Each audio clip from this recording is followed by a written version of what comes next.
that pretty much remains still up for grabs.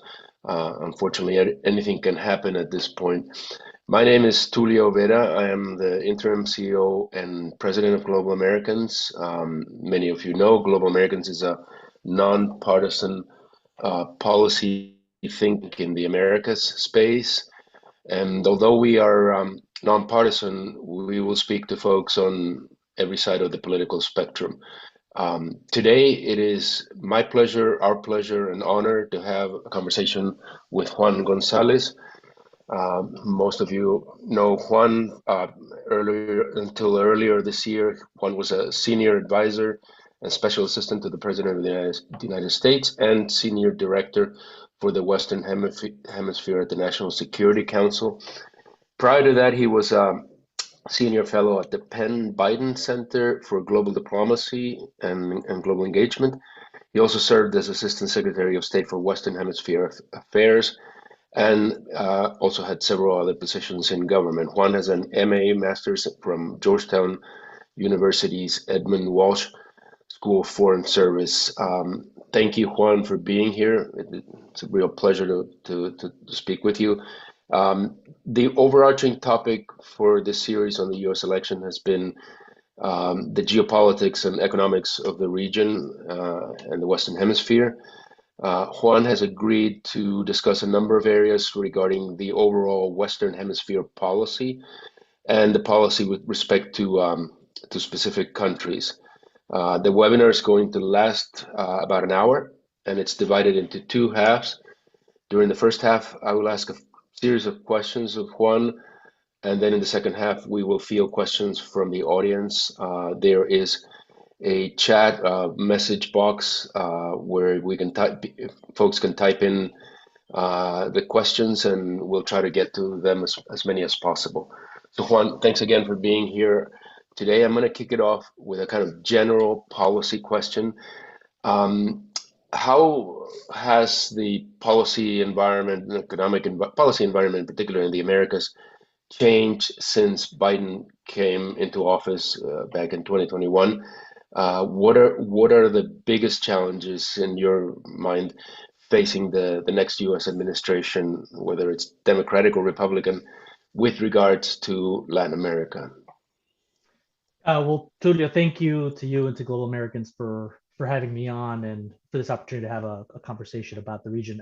The only correction I would make to the bio is I was a deputy assistant secretary, so I worked for some excellent assistant secretaries over the years, but as a deputy. Now, so before jumping in, I want to level set here because I think you asked a very important question about the challenges facing the region and really how the U.S. can advance its interests. I think that sometimes the challenge in the discourse that we have in Washington or in the United States, frankly, on Latin America is that the region's politics have become part of U.S. politics in many ways, and we have stepped away from a very, I think, candid national security focused discussion about U.S. interests in the Americas.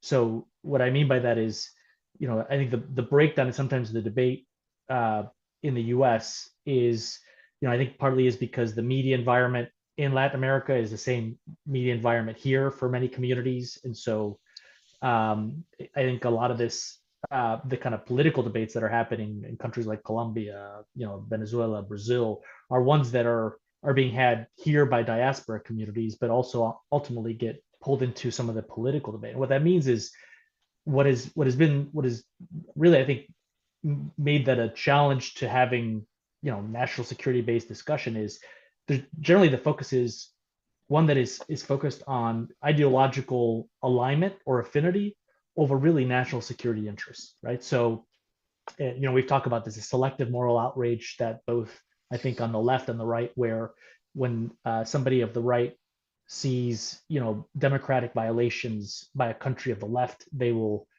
speak out, but when they're made by somebody leader or government with the same kind of political affiliation, then those are overlooked. And again, that I think is something that confuses and clouds the debate about really what are national security interests.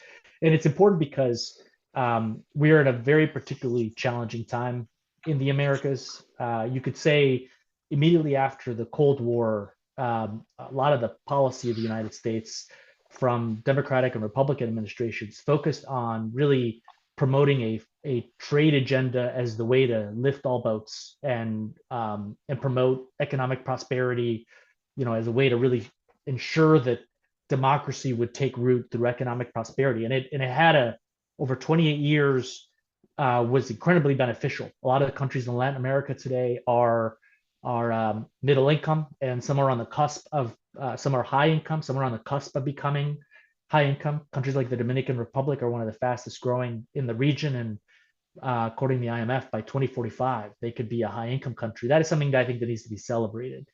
But the reality is that we've had a return of great power competition around the world. It's very, I think, unstable global environment. I'm not going to take an inventory of everything that's happening around the world. If people read the paper, I think they clearly know what's happening. But a lot of that is coming to the Western Hemisphere. Not just that, but you have, I think, right now in the region, if you look, I think over the last 15 or 20 years of the region's economies, the GDP growth has been largely a function of population growth, not a function of any particular policy, with some exceptions of countries like Chile and others that have really undertaken active industrial policy, and that should be concerning to everybody, because the kind of demographic dividend that has given Latin America and the Caribbean that bump is going away, and it's going to be going away over the next couple decades in different countries, depending on what country you are. And so, if the economic prosperity in Latin America and the Caribbean is a function of population growth, and population growth has been dropping dramatically, what is going to happen to the region? I think that we're seeing some of that already in terms of the political and economic instability. I'll give an example. In Colombia, I would say, under the perfect example, in the Duque administration, he tried to advance a tax reform that was necessary for Colombia. Massive protests came out, and basically led for them to pull that away and then kind of reintroduce it. Uh, Democratic governments, are struggling to govern throughout the Western Hemisphere. And I think the approach that I think differentiates the two administrations, then I'll get to your question, is that under under the Biden-Harris administration, we have taken a focus of really trying to revitalize not just first kind of the U.S. economy. Everything that this administration has done domestically has put the U.S. on a strategic economic footing, revitalizing U.S. leadership abroad, but then also really focusing on advancing our national security interests in the Western Hemisphere by focusing on the institutions of governance. And our approach, I think, could be boiled down into, it really doesn't matter if a leader is on the left, the center, of the right of the political spectrum. As long as they are elected and governed democratically, we will find ways to work with them. And I think you could look on one side, the Petro government. We were criticized for not allowing Petro to get elected. That came from some areas. Our response was, look, the Colombian people really should decide who their leaders are. We will find ways to work with them. We're not going to agree with everything. We are going to speak out when we are concerned about certain actions. But at the end of the day, we're really focused on the democratic institutions. In Argentina, when Milei won the election, the president called him within 2 days. The national security advisor met with the president-elect, and we came in and tried to find a way to work constructively and positively with a very important economy and a very important government. When things break down is when you pick and choose who you work with based on ideological affinity, because what it does is in a region that is consistently been democratic since the 80s and the 90s, with few exceptions. The message that we've been sending to the people of the Americas is that the United States will work with you and will support you, and that you all should determine who your leaders are. But we will find a way to work to promote the economic prosperity and security of the region. Now, in a region where in Latin America where things are headed, I said, in a concerning direction, our really the approach of the Biden administration has really emphasized tackling the root causes of migration. We have a holistic approach to migration that includes the border and obviously domestic policy. But one of the things that President Biden has said consistently is that the security and prosperity of the Americas is one that is inextricably linked to that of our own, and we need to invest in the region. Addressing inequality, restoring trust in democratic institutions. And there are examples of that in our defense for Brazilian democracy, our support for Guatemalan democracy are ones where, again, we have focused very much on the democratic institutions as something that really is a really powerful legacy of this administration. Economically, our focus has been on restoring critical supply chains, particularly among semiconductors, and that's helped increase competition with China and Latin America. We also formed a co-financing framework with the Inter-American Development Bank to try to promote private sector investment in Latin America and the Caribbean. That has been a big part of the America's Partnership for Economic Prosperity, which has been something that the president launched last November, and is a signature of this administration's economic engagement that looks to not shift away from a trade and investment strategy, but really look to build on it as a foundation where we need to actually find ways to invest in higher value added products, really, I think compete with China where we compete best, which is strengthening the private sector, creating, I think, fair rules of the game, and giving the countries of Latin America the right choice. One is autocratic like development, and the other is one that is going to focus on promoting economic growth that is, broadly shared, and one that is going to respect the political will of the people. These challenges are going to persist. I think regardless of who wins the election, the challenges, I would say, we're going to talk about this a little bit. Obviously, migration has become I think a structural issue in Latin America and the Caribbean that is a function of some of these economic trends that I mentioned.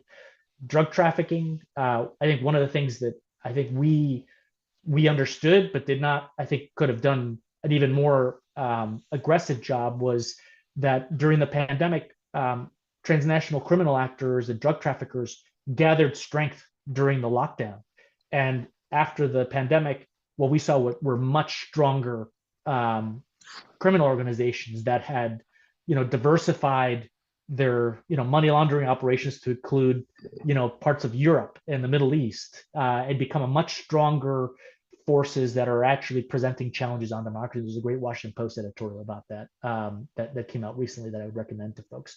Obviously, the rising authoritarian in countries like Nicaragua, Venezuela, the persistent authoritarianism in Cuba, as well as I think what we're seeing is a symbiotic relationship between China and Russia and how it collaborates in the region are ones that are going to continue to persist. But again, I think our approach, and I think the right approach, has been as long as the United States is focused on advancing its national security interests, then I think we'll be able to tackle these challenges. And I think the challenge sometimes is balancing a lot of these, because when you're looking at, particularly when we're going to talk about Venezuela, in Venezuela you have, and even in Haiti, you have a breakdown of institutions.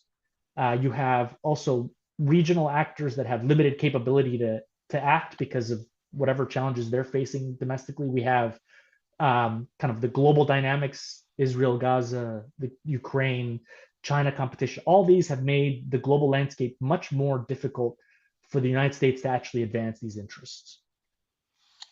Thanks. I want to come back to some of these issues, especially the economic ones, and maybe talk a little bit about free trade and tariffs and all that. But before I get to that, I want to cover a few other areas.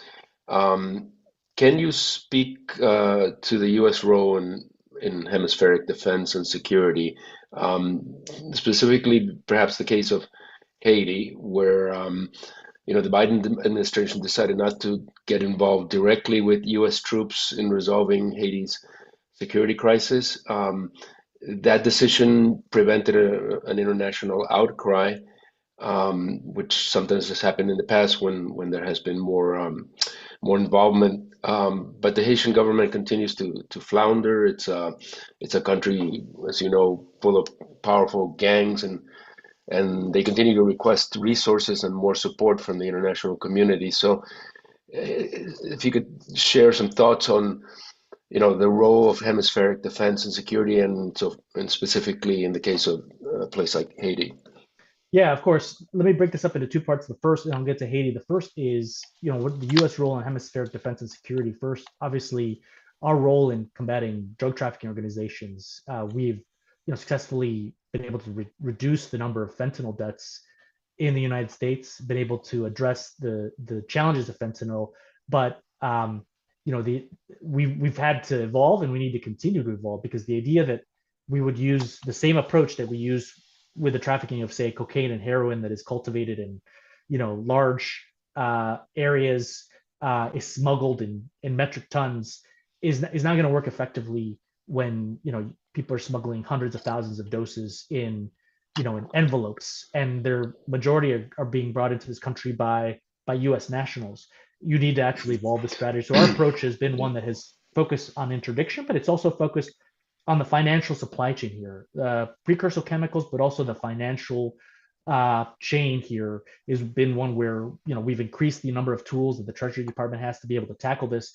But but criminal groups evolve as quickly as we develop responses to criminal activity. The other point I would mention is that when we think about hemispheric defense and security, obviously the role of the Defense Department is part of a active debate, but the reality is that we need strong and robust military to military relations with Latin America and the Caribbean.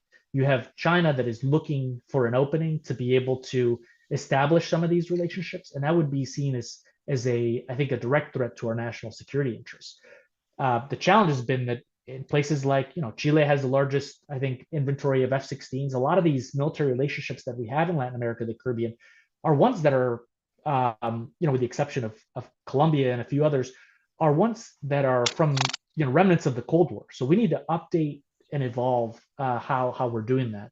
With Brazil, we're seeking a reciprocal defense procurement agreement that will allow us really to work together on military procurement. Those sorts of steps are going to be key for us to further strengthen, I think, mill-to-mill ties in the hemisphere. I mean, nobody wants there to be global conflict, but if you look at the military buildup that China has in the South China Sea, if you're looking at Russia's invasion of Ukraine, the United States needs to make sure that it is working with its partners in the hemisphere to ensure that that we're building and strengthening and investing in those relationships. Now, when it comes to Haiti, you can look back and look at during the Bush administration and during the Clinton administration, even there were U.S. interventions in Haiti. And if you look at them, they were at a time when the U.S. would go in, they would send in 20-something thousand Marines, they would have representation from a few different countries, and then the United States would get the UN Security Council to issue a kind of a post factor, Chapter 7 resolution, and you had a UN peacekeeping mission. Today, the not only is the UN more complicated because you have both China and Russia that have been, for over a year and a half, blocking any sort of consideration of a peacekeeping mission, arguing that it's a budgetary issue, but really it's because they, I think, like that the United States has been put in a position where we've had to mobilize this multinational grouping, the security mission in the country. We've had to do that without the UN in large part. But also when you look at MINUSTA in the past, Brazil was part of the command. You had countries like Argentina and others that were actively involved. Those countries today are not as present because they have a limited capability to do what they were able to do 20 years from now. So given that, the idea that the United States will unilaterally go into Haiti is something that I think for us was something that was obviously on the table, but was not something that, understanding the long and complicated history that the United States has in Haiti, we didn't see that as really resolving the challenge in Haiti, and that any sort of security presence inside of the country had to be something that had to be multinational, had to have regional representation. Kenya came in and has shown a leadership role in actually leading this mission, and the United States has supported it. Now, addressing the challenges of Haiti are more than just security, though that's the number one priority. And getting the security situation to a point where Haitians can think about making it through the day, right? Can think about addressing their other needs other than survival is something that the United States will continue to work with the UN. We're going to continue to collaborate with the CARICOM Caribbean community to try to address this, but it's not something that is going to be like flipping a switch. But it is this question of should the United States intervene unilaterally in Haiti? And I think the if you look at the days before the multinational security support mission was there, there were a lot of calls within the United States to not actually have the United States intervene. And I think what we have now is the beginnings of a force that are helping stabilize this situation in Haiti, and it's one where the U.S. has led by bringing countries together to try to respond to the challenges. Okay. I want to maybe try to weave that answer into a conversation about Venezuela, and to the extent that that applies, because the other side has sometimes talked about a more aggressive policy from the point of view of unilateral action, given everything that's happened. But let me kind of frame the question. After the July 28th election, it's become more apparent that the Biden administration's diplomatic approach with the Maduro regime, including the Barbados agreement, which you were involved in, and the focus on a Venezuelan-led solution, has not been hugely successful. And on the other side, the former Trump administration also failed with the implementation of the maximum pressure approach and a more aggressive, radically different, if you will, approach. What, in your mind, are the lessons from these failures? How should the next administration approach Venezuela's regime and the hopes for democracy? Yeah, it's an excellent question. Again, where I started, if we're having a focused national security conversation about US policy toward Venezuela, you recognize that it presents a very complex national security issue, especially given, as I mentioned, the state of conflicts around the world, regional instability, post-COVID surge in migration. I'll start with the main point where I think Republicans and Democrats strongly agree, which is that securing the return to democracy in Venezuela is fundamentally in the national security interest of the United States, as well as I think the international community. I think the organizing question for any discussion related to Venezuela is how do you actually advance those interests most effectively. Now, I think on that score, what I got to say is the Verdad Act was a brilliant piece of bipartisan legislation that frankly informed much of what has been undertaken during the Biden-Harris administration. Mm. It was anybody who works on Venezuela should have read that. It was written by Senators Menendez and Rubio, and it was co-sponsored by nearly 20 Democrats and Republicans in the Senate. Now, key here is that Verdad reaffirmed U.S. support for elections in Venezuela, and it provided really clear guidelines for us on the context of negotiations and the use of U.S. sanctions. It continues to be, it has expired, and I think it really serves as a template for how bipartisanship can work and how the executive and the legislative branch can work together to advance, I think, our national security interests. I think the challenge that we faced is on Venezuela is, so we inherited this maximum pressure strategy, as you mentioned, one that in 2019 the Trump administration indicated would lead to the collapse of the Maduro regime within months. That did not happen. And I think if we're having a national security based conversation on Venezuela, you have to look that the evidence shows that sanctions do not produce regime change. They can weaken a regime. They certainly weakened Maduro by shutting down their export economy. But any sort of sanctions regime has to be one that is focused, that is part of a broader diplomatic strategy that includes incentives for negotiation and pathways to dialogue.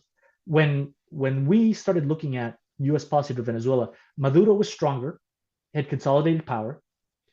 The international community was one that was fractured and divided, and was, I think, starting to urge that we just start working with Maduro. And what we, I think for us, the the framing question, or the issue that we focused on, was, um, we need to try something different, and there has to be a negotiated outcome coming out of this. We need to actually support the opposition, and we have to be very clear-eyed about the likelihood, or the lack of likelihood, that the Maduro regime would allow elections where they did not determine the outcome, right? So, how could we actually change the dynamic? Today, I think, as a result of a lot of what we did, but I think Hmm. the most of the credit goes, I think, to the courage and bravery of the Venezuelan people. Is today, Maduro has lost control of the country. I think dictatorships need to exert control. He has lost control. He has lost the international community. Even President Lula and President Petro, countries of the left, have been very critical. We have basically, by our attempt to actually negotiate, uh, what is basically done, it's put a spotlight on Maduro as a true dictator Hmm. who cannot trust the people of Venezuela to decide. In that regard, I think he's lost the legacy that he could pretend to have of Hugo Chavez, which, what Chavez did consistently was have continual elections to revitalize his legitimacy. Maduro does not have that right now. The economic situation in the country continues to be dire, and he's digging in, and now that he's using violence against people, going after the opposition, putting people in jail, he is that is only going to, I think, make the situation even more and more difficult for him. You've seen calls that he's been perpetrated crimes against humanity. I think it is very clear now what Maduro is doing. He stole an election, and is hoping that the next U.S. administration will care more about the oil than they were about democracy. Um, and that the international community, I think, will get tired and will decide that they're going to work with, the de facto regime. I think the challenge on Venezuela, and we could do a whole hour session on this, is Yeah, um, yeah. is that there are no easy answers on Venezuela. Anybody who tells you that the Mm. U.S. should invade Venezuela either doesn't know what they're talking about, or is being disingenuous, because it's not something that is in the national security interests of the United States fundamentally to do. Given everything Yeah. that's going on in the world, or an appreciation for what's going on in Venezuela, I think anybody who says that really um, uh, should reflect on the, I think, credibility of such a statement. So what do we do? I think sanctions need to be imposed, and this administration is imposing them. I would note that individual sanctions are private, so there's not a lot of press around how individual sanctions are exercised. The diplomatic pressure is key. Support for civil society and democratic actors is something that needs to continue. And yes, the United States also, I think, had China and Russia not been propping up Maduro, I think would be in a different place today. So the Yeah. Venezuela situation has to be, and is being brought into this broader context of China and Russia cooperation in Latin America and the Caribbean to promote instability, advance their economic interest, and really try to counterbalance what the U.S. is doing in supporting, the people of Ukraine. Yeah. Okay. Thank you. Let me open it up to some questions from the audience. I have more myself, but I just want to give people a chance. So just for everyone, just make sure you put your questions in the chat. So the first one is from Ivan Rebolledo. I'm going to just read this. How do the critical mineral resources in Latin America impact U.S. foreign policy strategies aimed at enhancing energy security and addressing climate change in the context of a global energy transformation? That's an excellent question. I mean, nowadays the Western Hemisphere has become the global epicenter, not just of oil and gas production around the world, but also our important reserves of critical minerals. What China is doing is, they don't have shareholders or oversight. They can just write checks, so they're buying up critical minerals production throughout the world and in the Western Hemisphere without caring whether or not it's productive. If it's not productive, they'll just get rid of it. the U.S. has to be much more focused, and it has to strengthen the ability of the private sector to compete. That's part of the work that the Development Finance Corporation is doing. It's a big part of what the America's Partnership for Economic Prosperity is seeking to do. But I think the key thing here is that the countries of Latin America and the Caribbean don't just want to produce, um, just don't want to be just a source of critical minerals. They want to be higher up in the value chain. Leaders like Boric want Chile to be a regional hub for for critical minerals, for critical minerals supply chain. Nowadays, everybody wants to be a part of the semiconductor supply chain, and I think what the United States has done with the Inflation Reduction Act is one where, if you look at our national security strategy, our number one priority economically in the Western Hemisphere is North America. So I think as the United States has been investing in domestic manufacturing capability, as our capability continues to expand exponentially, the United States, will get to pick and choose what part of the supply chains we will have. And I think what makes us more competitive is if we're working with our partners in Canada and Mexico to ensure that they are part of that supply chain and that we're working just like we did in the automotive industry during NAFTA. As we're thinking about these critical supply chains, are making sure that North America is fully integrated. I think the goal of the Americas partnership is to try to integrate our free trade partners, but also just I would say as well countries with which we have TIFAs and other economic agreements, starting integrating them into the partnership under a framework that sets very high standards for transparency, for governance, but also is one that lays out that this is not just a kind of hub and spoke relationship where the United States is at the center and the countries of Latin America and the Caribbean are dependencies. But you're seeing the Americas partnership, after the last leader session, Uruguay helped launch this angel investors network. Costa Rica is serving as the center for excellence, where we're going to be doing training for kind of expanding human capital in the Americas partnership countries. And ultimately, the goal of the Americas partnership is going to be to have an open architecture where countries can self-select on whether or not they want to be a part of it. But there's going to be a high standards approach so that everybody is bringing something to the table. And that has been the case. I think in the last meeting that I was in with the president and his counterparts, it wasn't the U.S. basically dictating the agenda. It was a broad discussion about who can do what to advance these interests. And I think at the end of the day, what is a valid goal to have is it would be I think good for the United States and good for the region if we could have some of these strategic supply chains from beginning to end in the Western Hemisphere, not just the mining, the refining, the manufacturing, and that's something that we're doing. And I think some of the import restrictions that have been imposed on China, particularly when it comes to slave labor, when it comes to certain strategic,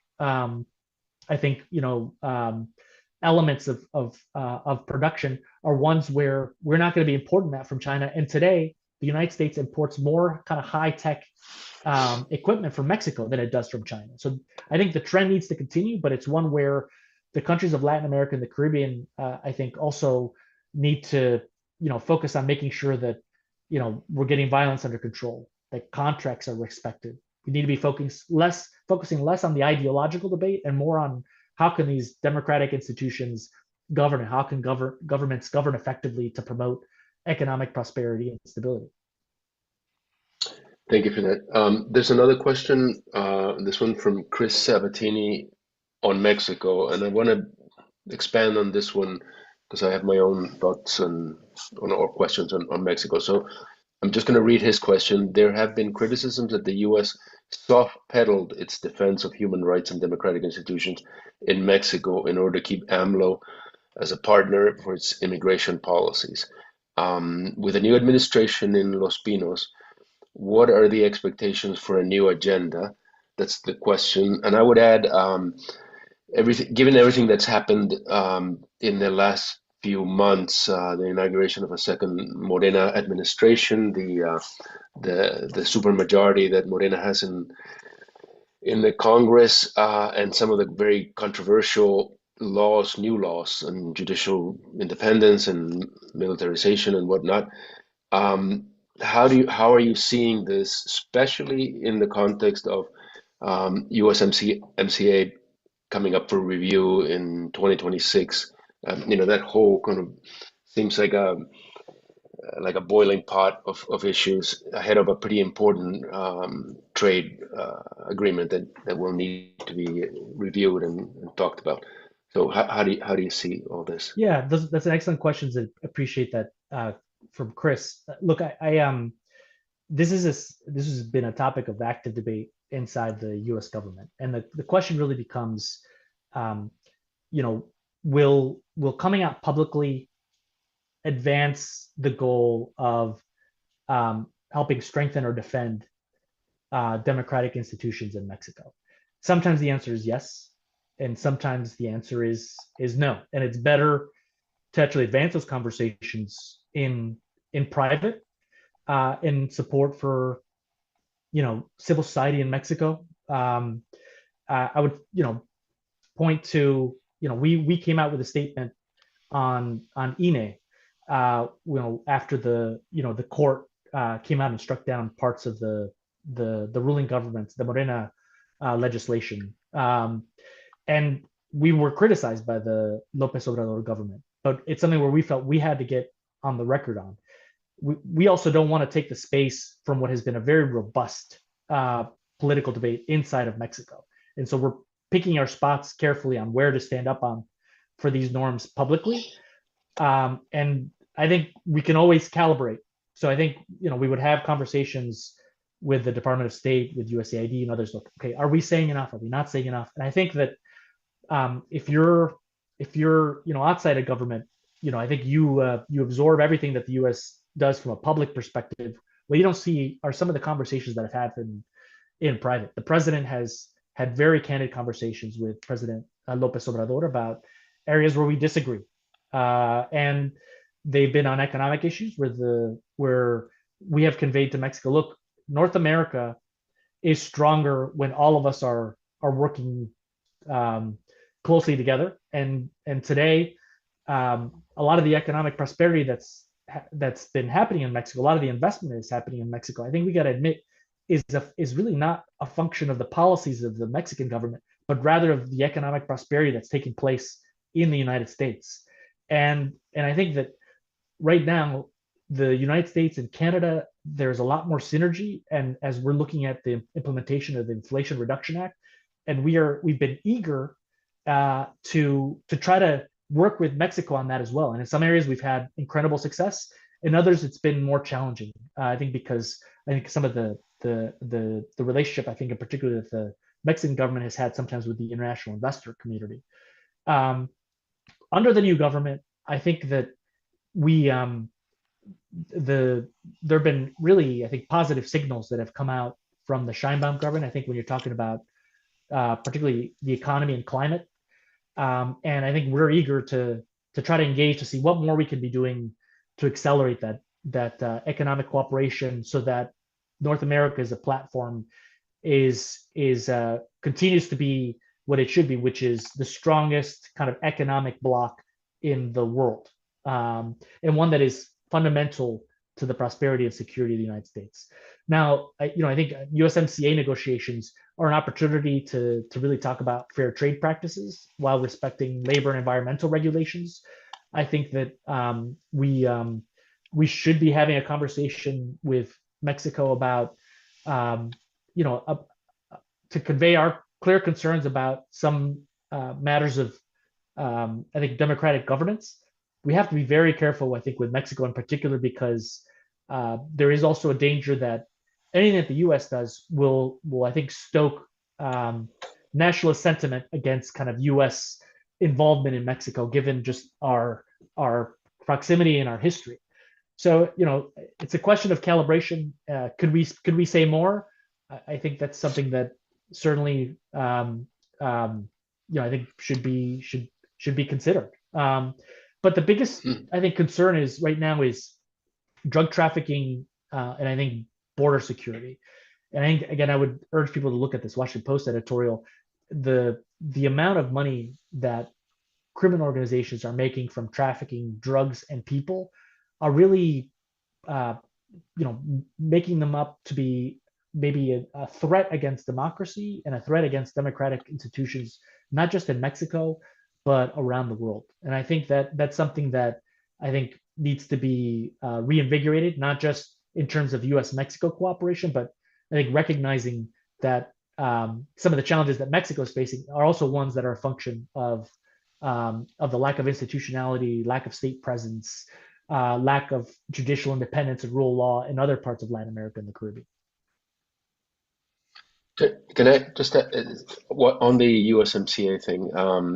Can I ask you, are you willing to comment about the tariff situation that the other side is proposing? Some of the comments regarding increases in tariffs and also perhaps if you want on the deportation initiatives that they have on the table. And these are going to if they get carried through, obviously it's going to have very strong destabilizing effects on Mexico, Central America, Caribbean, etc. So the combination of those two, the increased tariffs and deportation initiative, how are you thinking about something like that, Yeah, even though no, it's not your platform? thank you for flagging. No, but it's important because look, I think people will remember the Smoot-Hawley tariff.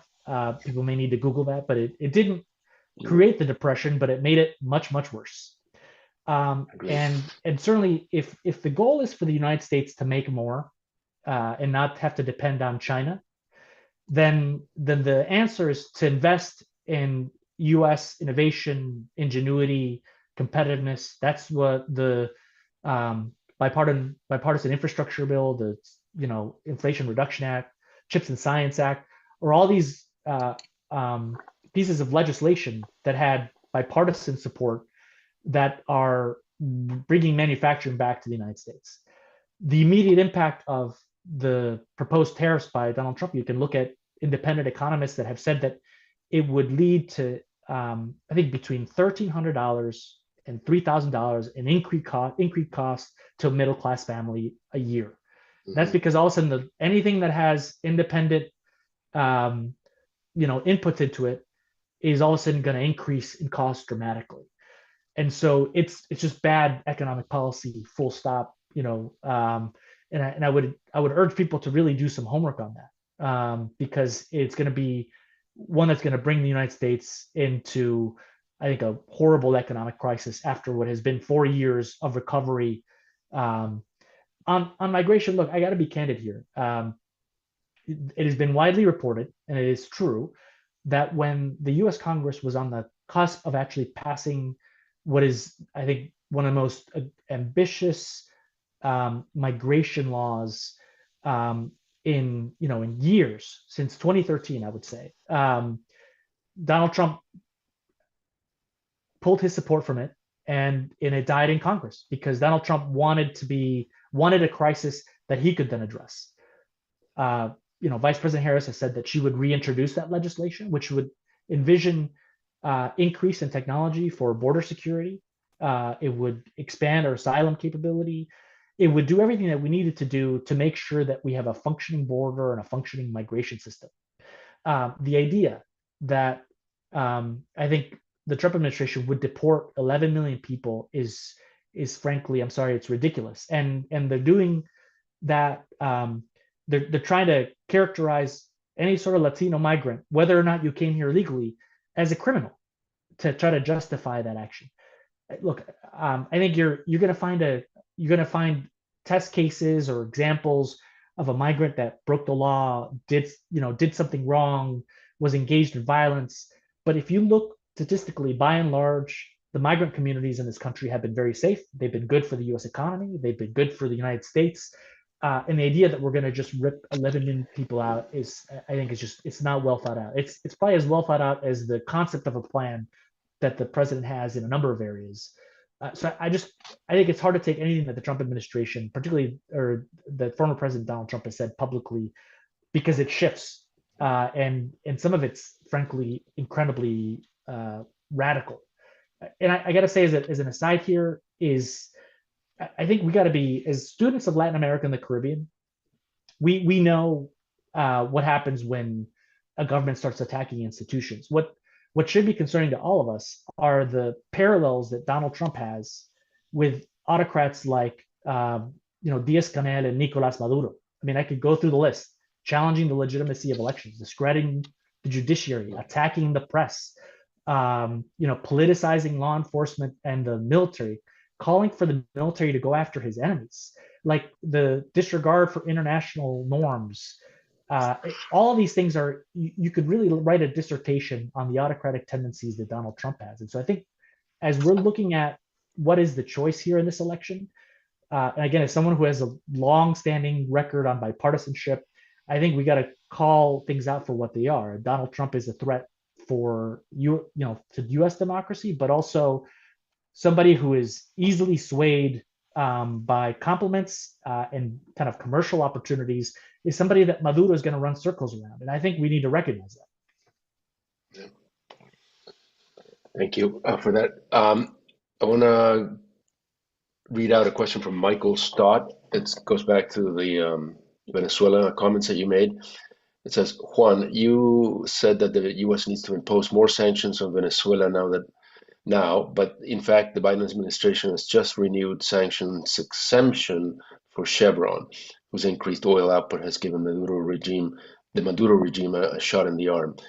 Isn't that a big inconsistency, and doesn't it send the signal that the Biden administration cares more about oil supplies than it does about democracy in Venezuela? Not at all. And it really doesn't have anything to do with oil. I'll say, look, there are two theories here on sanctions policy. One is you have imposed such dramatic sanctions that you crush the country into regime change. That does not work. It does aggravate human suffering. It did not cause the human suffering that is in Venezuela, but it does aggravate it. The other is actually targeted sanctions that go after regimes and their enablers. And I think that's an approach that is one that takes into consideration the humanitarian situation and is combined with the diplomatic strategies most effective. I think folks need to remember, if you look at, I think the high water mark of the impact of U.S. sanctions was maybe in September of 2019. But when it comes to sanctions policy, there are diminishing returns, and sanctions get harder and harder to implement, and they have less and less of an impact. When we came in, we saw that Venezuela was selling all of its oil, but they were selling it on sanctioned Iranian vessels that were getting transshipped onto other vessels in Asia, and they would end up in China and who knows where else, facilitated by intermediaries. So Venezuela was selling all of its oil. Not just that, but China and Russia and Iran had expanded their presence in the Venezuelan oil sector. So the idea that by allowing Chevron to operate is something that brings benefit to the regime or brings oil to the United States is it's not true. I think if you look at it, the money that Venezuela would be making from Chevron is going to pay down Chevron's debt. There's some royalties that are going to the regime, but it's not a windfall. And so there isn't a contradiction, because Venezuela has been selling all of its oil on the black market. And I think some of the policy on Chevron is more about supporting U.S. companies at the expense of Iran, China, and Russia. Allowing European companies to sell diluent to Venezuela is fundamentally against the interests of Iran, which up to now has been providing the diluent to Venezuela. So again, this is about balancing these national interests, where you're trying to support a democratic opposition or democratic actors inside of Venezuela. Even if you have regime affiliated individuals who want democratic elections, then we have common cause with those people. But then you have a million Venezuelans who left the country last year. I don't know what the number is going to be. In 2023, I don't know what the number is going to be in 2024. That's something that needs to be addressed. And then China, Russia in particular, using Venezuela as a springboard to meddle in other parts of Latin America and the Caribbean are things that we need to think about from a national security perspective and act accordingly. Thank you. Question from Bernardo Rico on Central America. The question is excluding Costa Rica and Panama. So while democracy has been protected in Guatemala, what should be the U.S. approach to Honduras, El Salvador, and Nicaragua, especially given the different dynamics in each country? Yeah, look, I'm not going to lie, it's very challenging. In What I'll say is in maybe I'll focus on Nicaragua. In Nicaragua, when we came in, the question was, do we impose maximum pressure sanctions on Nicaragua? Because Mm, we have the right under CAFTA-DR. Article 23 of CAFTA-DR allows us to use IEPA, national security measures to block the import of any goods. If we stopped importing meat from Nicaragua, their economy would collapse in a matter of weeks. But the impact then would be humanitarian suffering and um, and droves of people that would leave the country and come to the United States.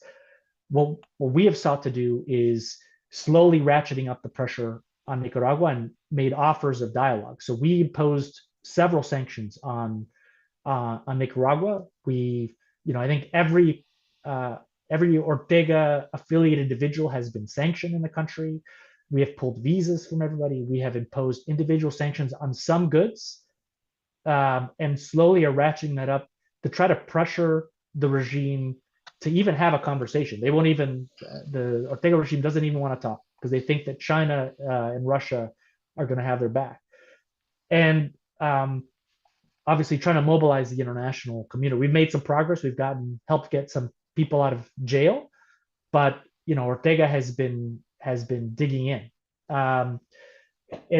Again, it's challenging. There's not a switch to be flipped, and I think there's more pressure that can and should be brought to bear in Nicaragua. And I think that this administration has done some things that have been public, has done some things that is private to try to increase that pressure incrementally, while sending a message that any sort of step, that we're open to dialogue, and that any sort of step to bring the country back in line with democratic norms would be something that would lead to the alleviation of sanctions.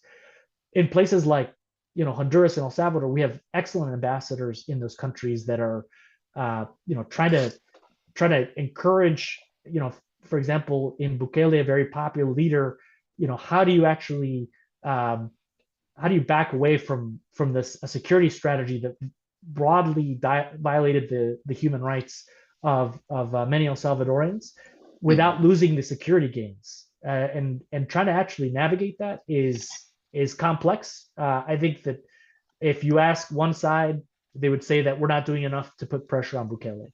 And if you ask another side, they would say we need to be engaging more with Bukele, to economically, to try to compete with China.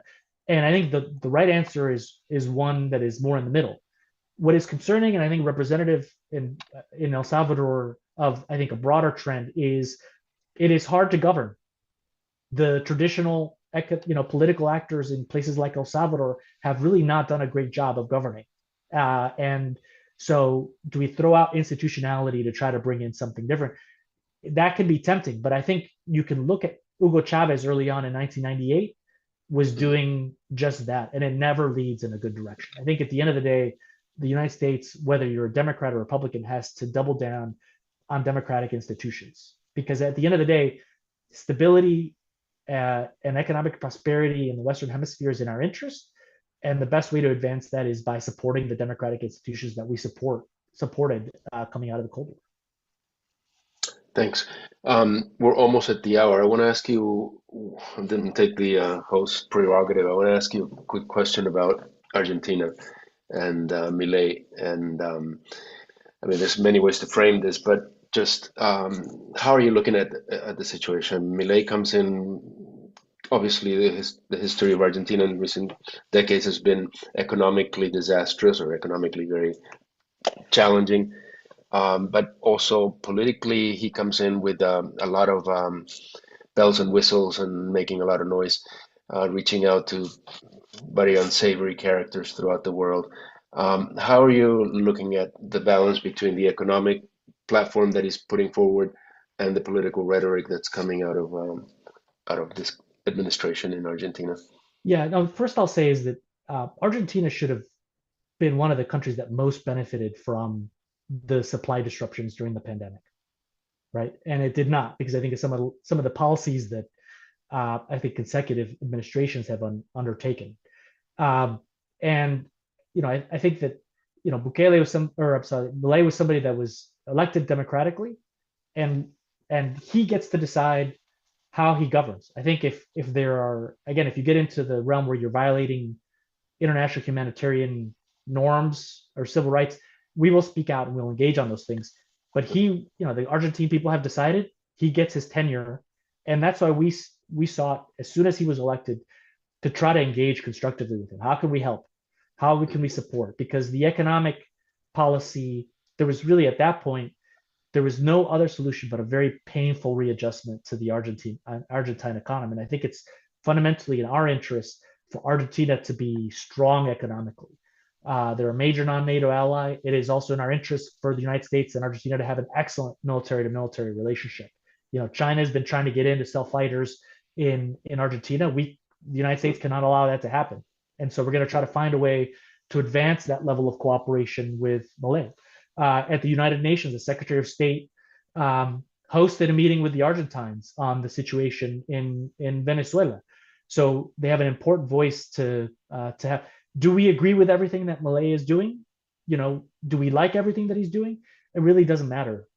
He's the president of his country, and he gets to do it. And I think, our president and our vice president are adults. They know that they're, leading the most powerful economy and military power in the world, and they're not going to sweat minor disagreements. They're going to try to advance strategic relationships with a country like Argentina, and ultimately we want a country like Argentina to prosper. They have incredible lithium reserves. They should be higher up on the value chain on that. And I think Milei is somebody who recognizes that China is not going to help them move up the value chain, but the United States is I think more focused on advancing the economic interests of the Argentine people. Before we wrap, I do got to mention something like as somebody who spent time, since we're talking about the election, with Kamala Harris. I don't know her as well as a lot of people, but I spent a lot of time with her in the first and second year of the administration. And here's what I would say about her, at least from my perspective. Number one is she is the hardest working student on any issue that I've worked on. And whenever I briefed her, I would walk in, she would have a binder that would be dog-eared and marked, and she would have very detailed questions on everything. So you had to come in knowing your stuff, because she would read everything and memorize everything that you had. The other is that she would consult with, not just with us, but she would go out to members of Congress. She would go out to experts. She did not think she had all the answers. And so, I think a great example is her approach to Central America. She took a lot of what then Vice President Biden did on the root causes strategy, but then she made it her own by adding the private sector, the Partnership for Central America, to promote private sector investment in the country. So she's going to be her own president, and I think there are qualities to her. She was as the Attorney General of California, who actually prosecuted the Sinaloa cartel. She has very strong views on countering, drug trafficking organizations, because she's done it firsthand. And on our trip to Mexico, knew more about, the operations of these organizations that, frankly, somebody who's been spending 20 years working on these issues did. And so that's the approach that she's going to bring into this. It's going to be one that is going to be advancing national security interests. It's going to be one that, whether you're Democrat or Republican, if you have a good idea, I think you'll find an open door in a Harris government. And I think that's desperately what we need when it comes to U.S. policy toward the Western Hemisphere. Thank you for that final comment, Juan. Very much appreciated. Well, this has been great. All these topics we could deconstruct even more. Maybe each of them could be a single webinar, but we're very appreciative of your time. It is 11:01, so we want to be respectful of your time. And so thank you very much. Thank you on behalf of our audience and from Global Americans, and good luck in a couple of weeks. Thanks. Thank you. Have a good day.